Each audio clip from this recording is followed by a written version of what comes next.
Miarabantsika tsirairay avindray tonga eto amin'ny fandraisana ny mofinaina amin'ity alatsinainy ity. Satria Andriamanitra isika mbola nomeny tombonandro indray ankehitriny ahafahantsika miaona aminy. Nidirantsika ny amin'ny mofinaina anio dia vavaksika.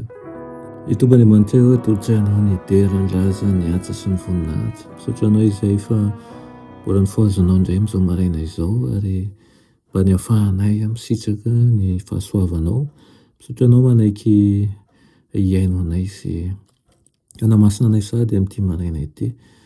Tompo omeo anay ny hery rehetra avy aminao ary tohano ny momba anay rehetra amin'ny anaran'i Jesosy. Amen. Rahateo mofinainantsika androany dia manao hoe mampandroso ny fanjakany. Amin'ny Isaia 40:2 manao hoe fa izao zavatra izao no nataon'ny tanako ka dia ary izao rehetra izao hoy Jehova, nefa izao no olona ho tsinjoviko dia izay malahelo sy toritory fanahy sady mangovotra noho ny teniko. Amen. Asehon'Andriamanitra antsika ao amin'ny teniny ny fomba tokony anatanterahana an'izao azy izao. Tokony hanao asa mifo sy feno fahatokiana isika, hiasa mafy ho an'ireo fanahy maro tahaka an'izay tsy maintsy ampamoahana, mibeba. Izany no afatra nanakoako nentin'i Jaona tany anefitra. Izao no afa-tsy Kristy ho an'ny vahoaka manao hoe raha tsy mibebaka ianareo dia ho ringana. Ireo apôstôly dia nanome baiko mba hitory any amin'ny toerana rehetra mba hahatonga ny mpanota hibebaka. Ny tompo ihany koa dia maniraka ny mpanompiny ankehitriny mba hitory an'ireo fampianarany filazantsara atra izay. Ny alahelo noho ny fahotana sy ny fibebahana ary ny fiaiken-keloka.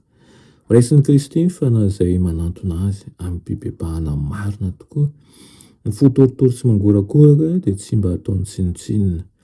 Reny amin'ny lalana rehetra ny hiakikan'ady, aoka ny miaramila ny hazo fijaliana handroso tsy amin'ny fitokisantena nefa fa amin'ny fahalemem-panahy sy ny fileferan'ny fo.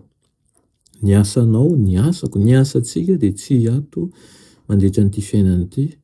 Fotoana fohy ihany no hialana sasatra ao am-pasana. Fa rehefa tonga ny antso dia ataontsika indray ny asantsika any amin'ny fanjakan'Andriamanitra mba hampandroso ny voninahitry Kristy.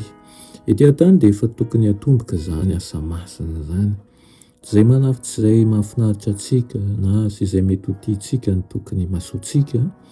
Izao ny fanontaniana tokony ampetratsika manao hoe inona ny azoko atao hitondrana ny hafa hakeo amin'ny Kristy. Aoka amin'ny fomba ahoana no ataontsika ihany koa mba hampafantarina ilay fitiavan'Andriamanitra izay mihoatra ny fahalalana rehetra ka mba hahatonga aiso anao fitaovana mahatoky hampiverina ny maro ihany koa amin'ny fahamarinana dia mba ho tahaka ny kintana mandrakizay toritiko any isika. Amen. Dia Tompo Andriamanitra misaotra anao izay amin'izany teninao izany. Ampio izahay hitoky anao amin'ny fahafenony ary hiroso ny amin'ny fampahariahana, ny fitiavanao, fitoriana ny filazantsara manerana an'izao tontolo izao. Ary izahay mihitsy koa aoka izay no resy lahatra voalohany isanandro isanandro ka hanana fanoloran-tena feno ny amin'ny fanjakanao. Amin'ny anaran'i Jesosy. Amen.